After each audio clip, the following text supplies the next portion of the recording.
Hello, I'm Mike Ryan, and thanks for joining us.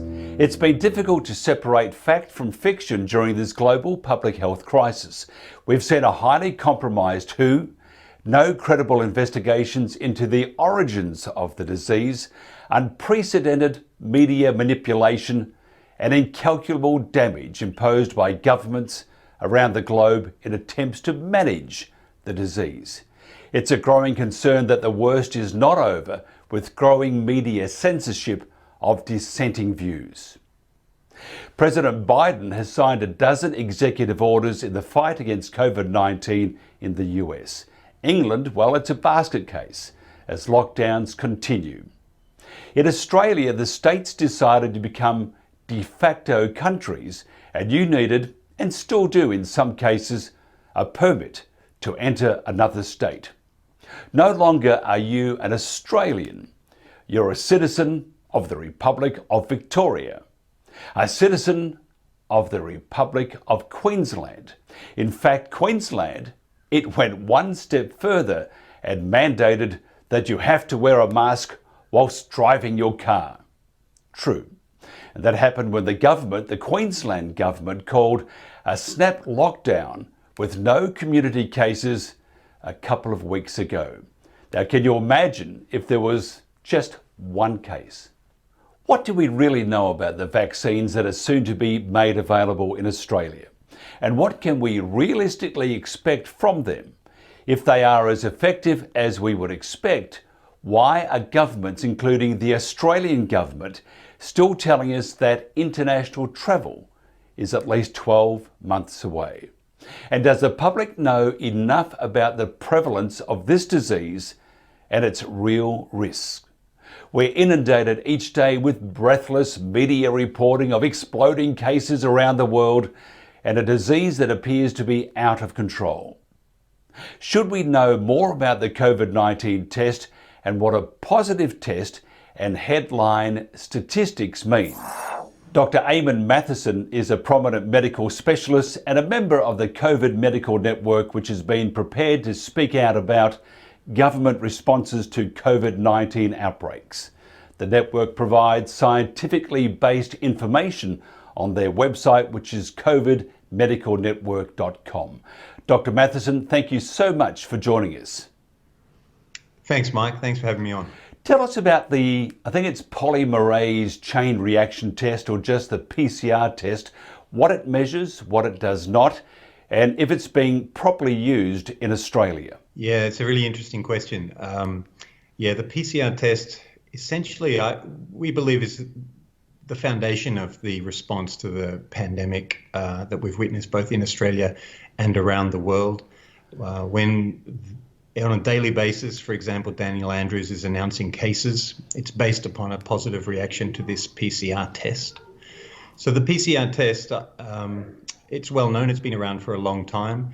It's simply a mechanism, almost like a microscope, of multiplying a very small amount of genetic material that can be found in a nasal swab, amplifying that to the point that it can be examined and measured and tested. So what it does measure essentially is genetic material, small levels of genetic material, and when what it is looking for is a sequence on a particular virus or some sort of biological entity. So what it doesn't measure is the infectiousness or the infectivity of a given individual who may respond positively to that test. Now, all the experts are aware of this. The Department of Health has said this. It's a test that does not differentiate between live and unlive virus. The Department of Health and Human Services in Victoria has communicated to us that it in fact is a test that is not a sign of infectivity or not an indicator of infectivity, particularly when people are testing positive for months after having had a given illness.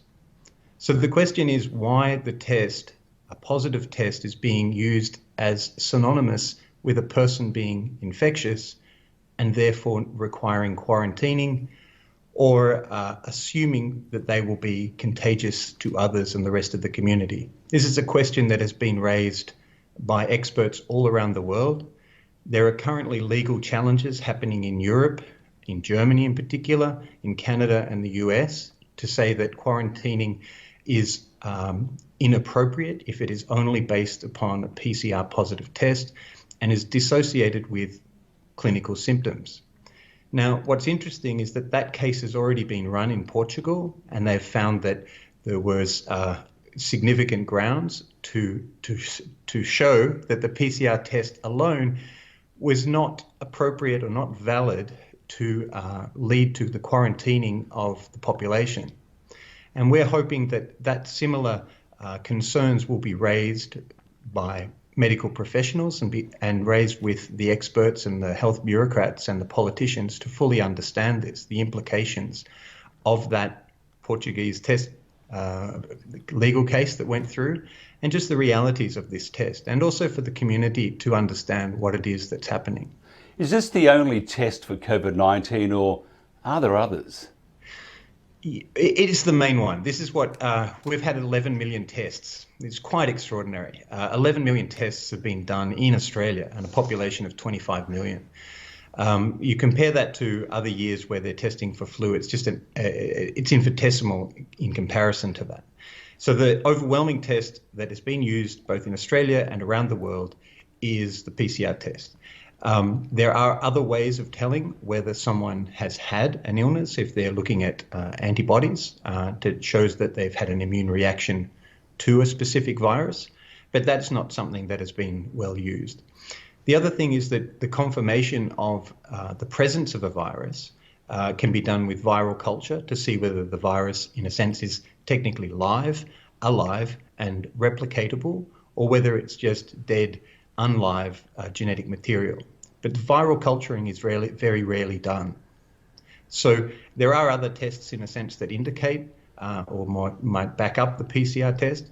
But the fact that PCR tests are used and dissociated with clinical realities and clinical symptomology is really, we believe, and many experts around the world believe, is fundamentally a flawed approach to the public health response. Can you tell us how COVID-19 then is reported, say, in Australia, and how testing feed into the reporting? Yeah, so there is a document that has been published by the public health authorities, the Department of Health, that defines what a case is. It's not well explained in the community or by the politicians when they're rattling off the numbers of cases each day, and they've found 3 or 4 cases or even 700 cases a day in the example of in Victoria at its peak. Now, there is a definition for it. It's a very convoluted definition. It relates to the PCR test predominantly, but there are various other factors. So they're talking about laboratory confirmed cases, historical confirmed cases based upon associations and contacts with other people. It's fairly convoluted. We will putting the actual document up on our website, but there's a very broad understanding of what constitutes a case. And what's interesting is that it seems to go against what we have always understood to what a case of an illness or a violent illness means. So we would normally say we could screen everyone for a particular contaminant, a microbiological contaminant in nasal passages, etc. For example, MRSA or other viruses, novaviruses that cause certain illnesses. But if we were to find that, we wouldn't often say that this person has that illness. They're not septic, they're not unwell, they're not infectious. And so as a screening tool, to simply find genetic material that's consistent with parts of a particular virus, to conclude that that person is infectious and has an illness, is very unusual in terms of the normally understood medical terminologies. And that's one of the things that I think has led to a great deal of confusion.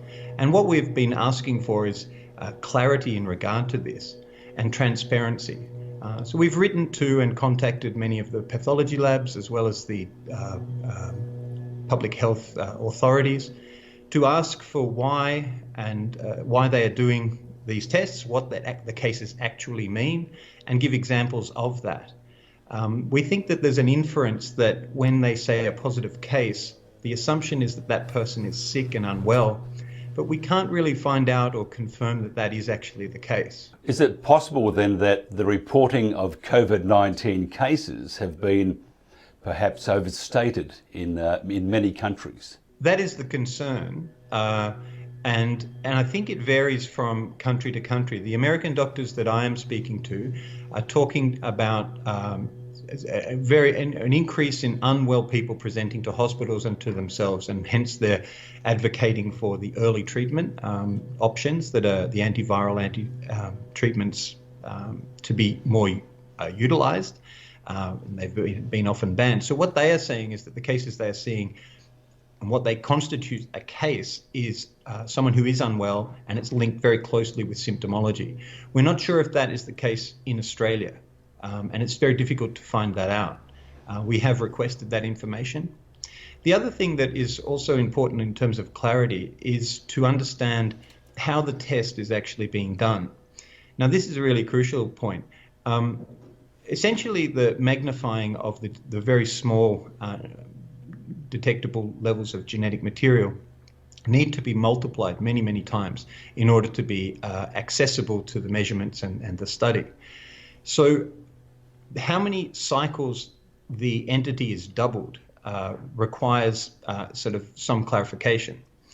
So we've asked various pathology institutes what number of cycles, what we call the cycle threshold, is being used to detect these primers or these bits of genetic material. And we're hearing that upwards of 35 to 45 cycles are being used. And those numbers are really significant, because if you understand mathematics, it's like doubling the number 2 45 times. And you end up with numbers in well beyond the trillions. So, for example, as an example on a chessboard, they say that if you put $2 on one of the squares and you double it each time around the 64 squares, you end up with a number that's 20 with 18 zeros after it. It's an enormous number. I don't think we even have a name for that number. It's kind of up in the realm of Google's. And so 45 is also an astonishing number that's well beyond the trillions in terms of the amplification of that material. And there are experts that saying once you have done it, a cycle threshold to 45, what you are seeing and what you are finding is essentially meaningless. And so this is the concern, that we're asking that the cycle thresholds be published for every positive test and for every test that is done. We do have verbal and written confirmation of what is being practiced. It seems to vary from state to state, and we don't know why that is and why it's being varied and what the principles behind the choosing of those numbers are. Now, what's also really important, sorry, Mike, is that just yesterday, the World Health Organization has finally come out to say that high number of cycle thresholds can be very misleading and producing largely, false positives. I don't know what we're finding, what it is that's causing the PCR positive test. And it might be other viruses or viruses that certainly aren't alive, just dead genetic material that's being picked up at the back of the nose.